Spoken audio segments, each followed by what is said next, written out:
Bismillahirrahmanirrahim. Assalamualaikum warahmatullahi ta'ala wabarakatuh.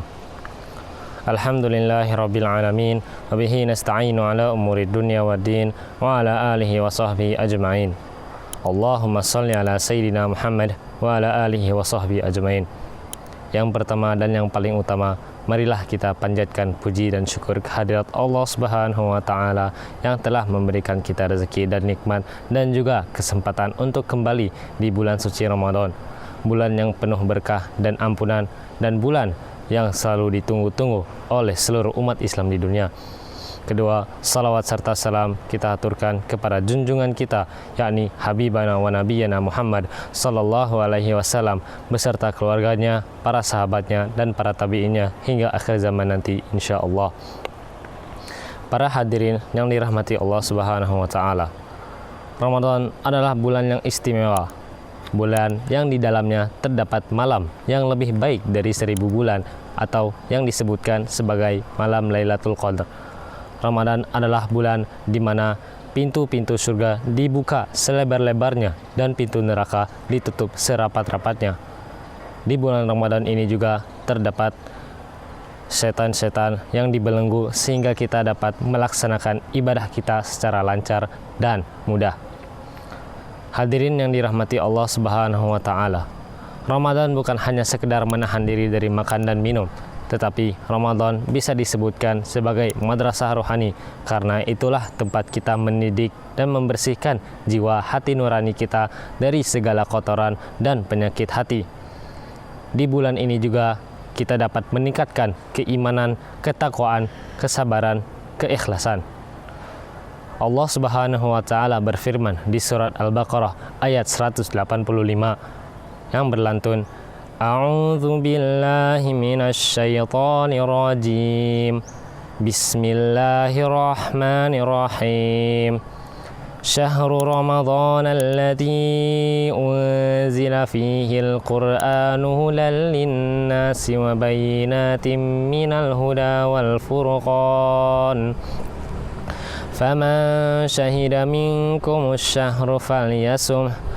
وَمَنْ كَانَ مَرِيضًا أَوْ عَلَى سَفَرٍ فَعِدَّةٌ مِّنْ أَيَّامٍ أُخَرَ يُرِيدُ اللَّهُ بِكُمُ الْيُسْرَ وَلَا يُرِيدُ بِكُمُ الْعُسْرَ وَلِتُكْمِلُوا الْعِدَّةَ وَلِتُكَبِّرُوا اللَّهَ عَلَى مَا هَدَاكُمْ وَلَعَلَّكُمْ تَشْكُرُونَ. Shadaqallahul Azim. Kesimpulan dari ayat ini adalah bahwa bulan suci Ramadan adalah bulan diturunkannya Al-Quran sebagai petunjuk.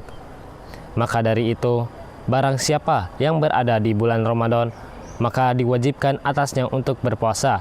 Dan barang siapa yang sakit atau sedang berpergian, maka diwajibkan atasnya untuk menggantikan puasanya di lain hari.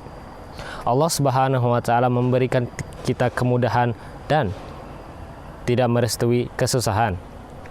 Maka dari itu, patutlah kita bersyukuri atas nikmat Allah yang telah diberikan kepada kami semua.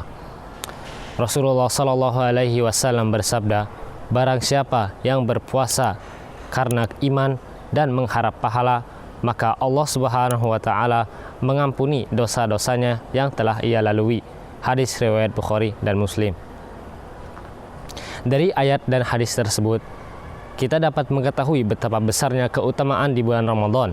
Maka dari itu, alangkah kita baiknya untuk memanfaatkan di bulan suci Ramadan ini dengan kegiatan yang benar-benar manfaat. Ada beberapa amalan yang kita harus lakukan di bulan suci Ramadan. Antaranya yakni yang pertama yaitu puasa. Puasa adalah menahan diri dari makan dan minum, dan juga hal-hal yang membatalkan puasa dari terbit fajar hingga terbenamnya matahari. Selanjutnya yaitu membaca Al-Quran. Bulan Ramadan adalah bulan diturunkannya Al-Quranul Karim. Maka dari itu perbanyaklah membaca Al-Quran, karena satu huruf sama dengan 10 pahala. Selanjutnya yaitu sholat tarawih. Sholat tarawih adalah sholat yang dilaksanakan setelah sholat isya sebanyak 8 rakaat, diiringi sholat witir sebanyak 3 rakaat. Selanjutnya yaitu sedekah. Perbanyaklah sedekah. apabila kita mampu, terutama kepada yang fakir miskin dan anak yatim. Selanjutnya yaitu iktikaf. Iktikaf adalah berdiri diam di masjid beribadah, terutama di 10 malam terakhir bulan Ramadan. Yang terakhir yaitu menjaga lisan dan perbuatan. Selain menahan diri dari makan dan minum, kita juga dilatih untuk menahan lisan dan perbuatan. Menahan lisan seperti tidak mengatakan kata-kata yang sia-sia sehingga menyakiti hati orang lain. Dan juga kita harus menahan diri dari perbuatan yang zalim yang bisa menyebabkan pahala kita mengurang di puasa.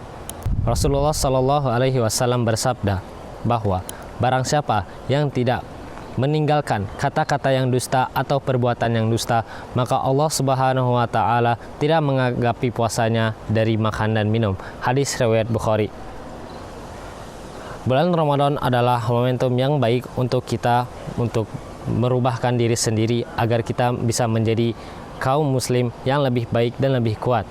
Maka dari itu, perbanyaklah amalan-amalan yang soleh agar kita mendapatkan pahala dan amalan yang banyak.